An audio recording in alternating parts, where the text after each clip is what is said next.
Hello everyone and welcome to my YouTube channel, Texas Mortgage. Today I have a special guest. It's Alex Cortez from the Andy Cortez Real Estate Group here in Brownsville, Texas. Alex, welcome.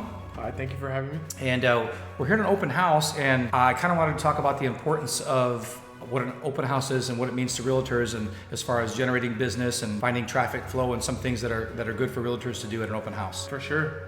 What are a couple things that effective open house can you recommend for realtors? I know that we had talked about this earlier, is having signs, directional signs, to make sure that we can be able to pretty much lead the client to the house that we're having our whole open house at. Okay, perfect. And what about like as far as lighting goes for the house, or any kind of extra accessories, food, or anything like that you recommend? Oh yes, food for sure. Little snacks, drinks.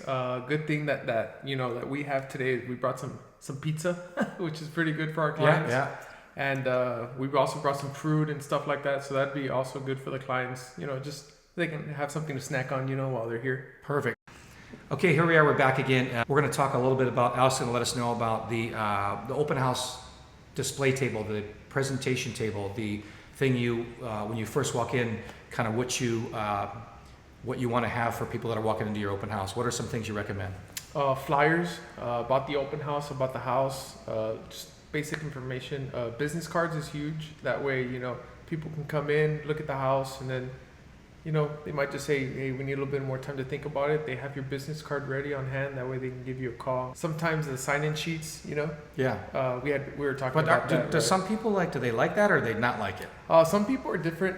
Some people are probably going to think, hey man, like give me a little bit of time, to think about Right. this, we'll give you a call. Or some people are like, here's my information. Give me a call in a couple days, see if maybe we've made our decisions. Right. Some people are just different like that. And what about flyers, lender flyers? Those are good. Those are big for you guys, right? Yeah, we have to have them because they're important for the number one, it gives you the information on the house, all the data, but it gives you the contact information, and then also if you have any lending questions on whether they can buy the house or not. So it's always good to partner up with a realtor and lender working together on open houses, because if you get a buyer in and they have questions, then you can get them answered right away. So that's another good thing to have, is someone to help out during the open houses and help some ideas or whatever it takes.